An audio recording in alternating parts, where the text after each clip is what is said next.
good morning, everyone. Welcome to today's Mill Creek Crossing Connection, brought to you by Dan Dolan and Dan Dolan Homes. Of course, with the development at Mill Creek Crossing, we have in this week, once again, Dwight Wheelan. Hey, how you doing, Dwight? All right. You know, nice morning out on the hill this morning. Yes, beautiful out there. What a great day to stop out and check out the homes at Mill Creek Crossing. And we were just talking a little bit before we went on the air that this Saturday is your big open house where you have some refreshments and folks can stop by. You bet. If people have a thirst or need a snack, we'd invite them to come out.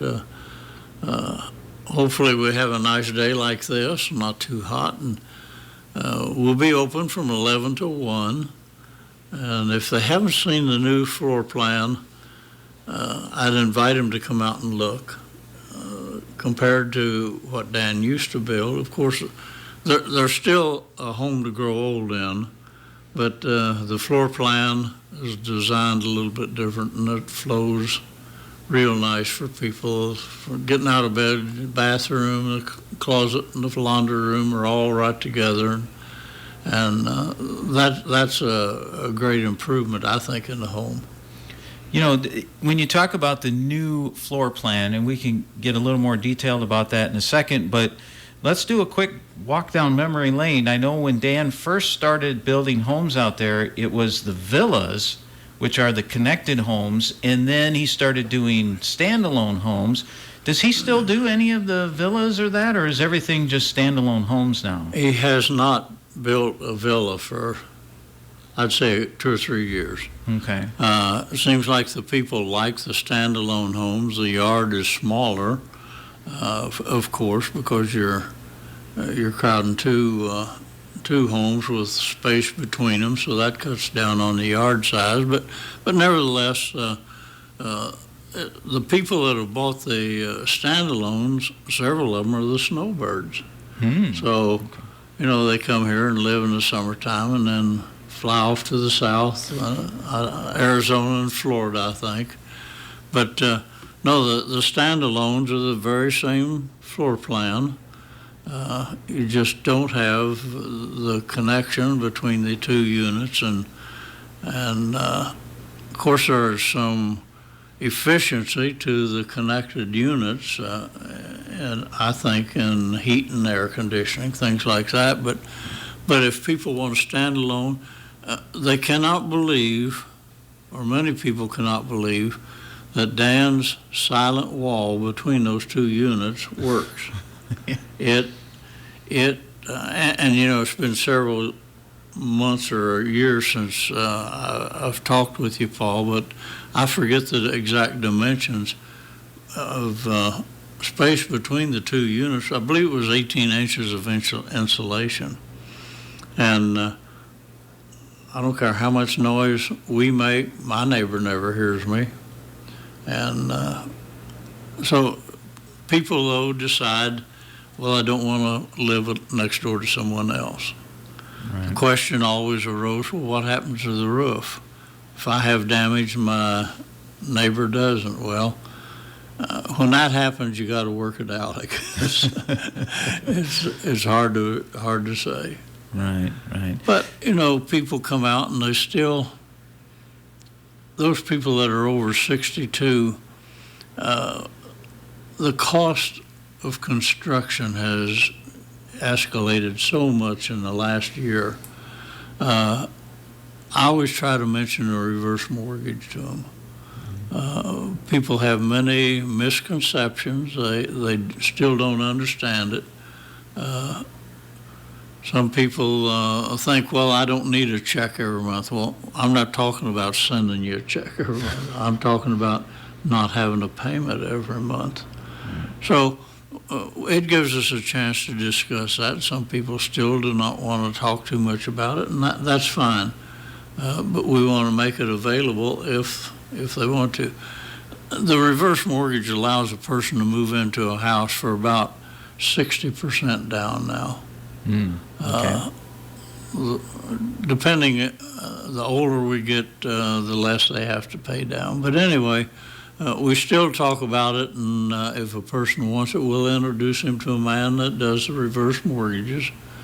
He represents United of Omaha and does a real good job of servicing the people. Yeah, I remember we used to have a show on the air called the Clark Howard Show, and one of the things people would call and ask about the reverse mortgage, and he would say, well, it's not for everybody, but for the right person, it works and it's good. You bet. So it wasn't something that they recommended, but if you're in the right circumstance, it could be just the thing for you. Yeah, and it depends on what a person wants to do. If they've sold a house and they have the money, it depends on what they want to do with the balance of the money. You can give it to your kids, or you can spend it on vacations. There's so many things that we've skipped as we earned our home that we live in, been able to over time, that maybe we've missed a few vacations and things like that. And this would be a good time to catch up on them. Well, the other thing, I was mentioning how things started out there at the development with the villas, and then I remember you had like an open back porch. Yes. And then people wanted it enclosed, so they enclosed it. So then they wanted it to be more of a 3 seasons room, so then 4 seasons, so you had to add heat then to it, and it just kept developing, didn't it? Yeah, it ended up being just another room in the house. Right. If that's what people wanted. Some people still want the open porch. I wanted the 4-season room, and I wanted a grilling porch too, and Dan accommodated that. So, people have the opportunity of working with Dan and designing their own home. He'll make those changes that are important to people. They just need to sit down with him if what they see is not what they really want to end up with. But his design now is an open porch. Takes very little extra to enclose that porch. He needs to know that up front so that it can be properly insulated as it's built. To make mine a 4-season porch, it caused some extra work getting in behind the plaster or the siding and things like that. So, but we enjoy that. We have a heat pump in ours. He can put like you say, he can put the heat right out there. The air conditioning too. There's a couple houses that built out there that the open porch ended up into a 4-season room. And then the other design was how things started to evolve with the garage. Because obviously in the beginning it was just like a 2-car garage, and then it's expanded into a 3-car garage. Then it's I don't know if it's bigger than that, but well, in one case they had too many toys. Yes. And wanted a deeper garage. Well, Dan accommodated that. He made the garage 3 foot deeper. Well, that worked out real good for the party that bought the other side of the villa, because their garage was also 3 foot deeper. Makes me envy.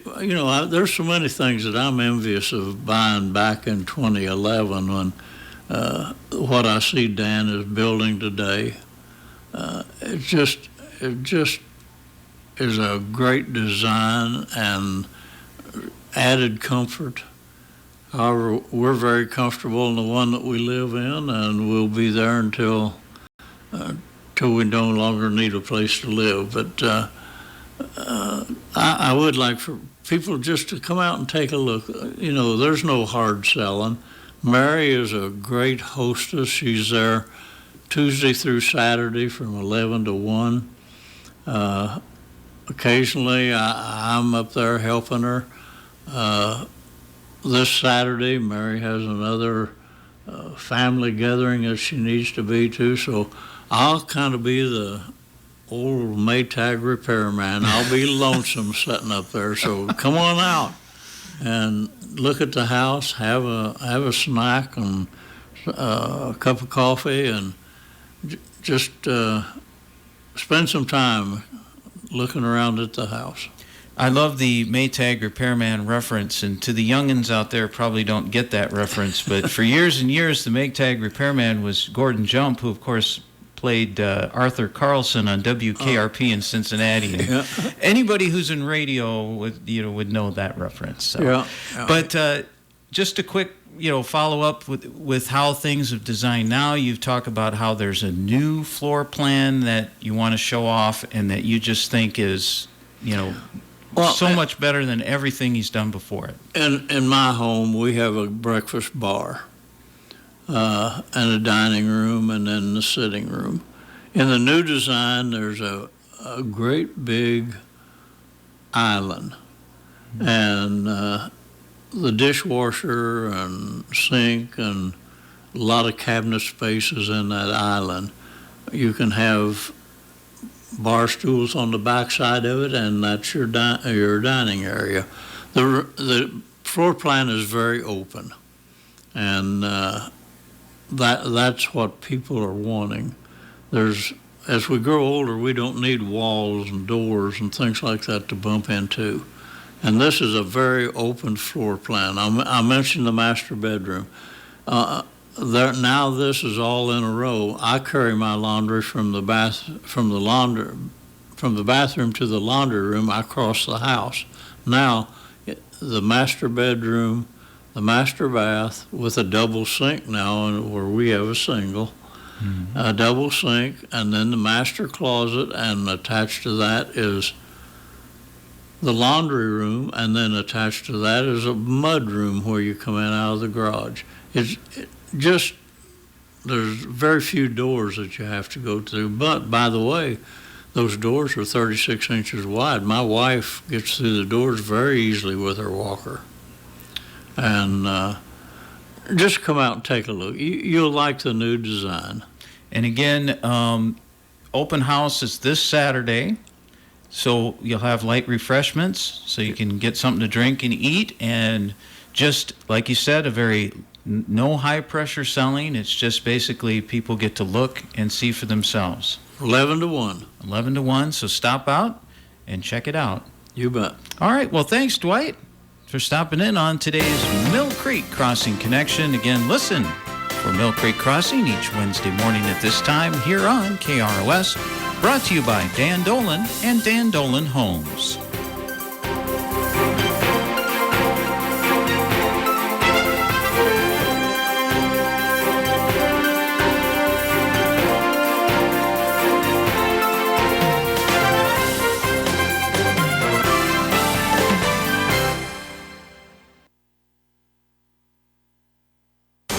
Listening to AM 1340 KROS, Clinton, Iowa, and FM 105.9.